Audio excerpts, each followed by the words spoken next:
একদিন একজন গরিব লোক রাস্তায় 10টি টাকা পেল। সে ভাবতে লাগলো, এই 10 টাকায় কি কেনা যাবে। সারাদিন এই 10টি টাকার চিন্তায় সে সময় নষ্ট করে ফেলল। পরে সেই 10 টাকা ফেলে দিল। সে বলল, হে আল্লাহ, এই 10 টাকার জন্য আমি আজ সকাল থেকে আপনাকে একবারও স্মরণ করিনি। সেই সব লোক আপনাকে কিভাবে স্মরণ করে যাদের লাখ টাকা আছে? আল্লাহ সুদ হারাম করে দিয়েছেন, আমরা ব্যাংক বানিয়েছি। আল্লাহ জীবনকে সীমিত করেছেন, আমরা ঘড়ি বানিয়েছি। আল্লাহ পর্দার হুকুম দিয়েছেন, আমরা টিভি, ডিভিডি, ডিশ দিয়ে বেহায়ামি সর্বসাধারণের জন্য করে দিয়েছি।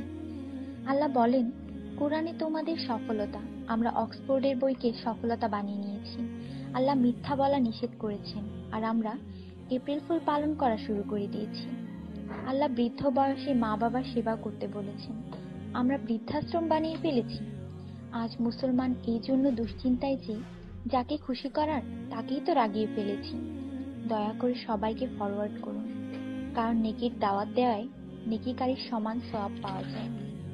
একটু ভাবুন, আজান যখন হয় তখন টিভির ভলিউম কমানো হয়, কিন্তু নজর টিভিতেই থাকে। আর মনে মনে বলি, আজান যাতে তাড়াতাড়ি শেষ হয়। এতেই কি আজানের মর্ম? আপনি নিজে আপনার মনকে প্রশ্ন করুন। আজানের জবাব দেওয়ার চেষ্টা করুন, যাতে মৃত্যুর পর কালিমা তাইয়্যিবা আমাদের নসিব হয়। অনুরোধ, এই মেসেজটি সবার কাছে পৌঁছে দিন। বন্ধুরা, আমাদের দাওয়াতে যদি কেউ না আসে, আমরা রাগান্বিত হই। আল্লাহর পক্ষ থেকে আমাদের জন্য প্রতিদিন 5 বার দাওয়াত আসে, আর আমরা নামাজ পড়ি না। তাতে কি আল্লাহ আমাদের উপর রাগান্বিত হন না? এটি শুধু মেসেজ না, বাস্তবতা। দয়া করে নামাজ আদায় করুন এবং অন্যকেও উৎসাহিত করুন। যিনি এই মেসেজ পড়েন তাদের উপর আল্লাহ আরো রহমত দিন, এবং যিনি এই মেসেজ ফরওয়ার্ড করেন তার ভালো ইচ্ছা আল্লাহ পূরণ করুন এবং হিদায়াত করুন।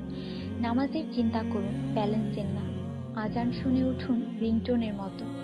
কোরআন মনোযোগ দিয়ে পড়ুন SMS পড়বার মতো। জীবন সবসময় থাকবে না নেটওয়ার্কের মতো। নামাজ ত্যাগ করা মানে আল্লাহকে রাগান্বিত করা।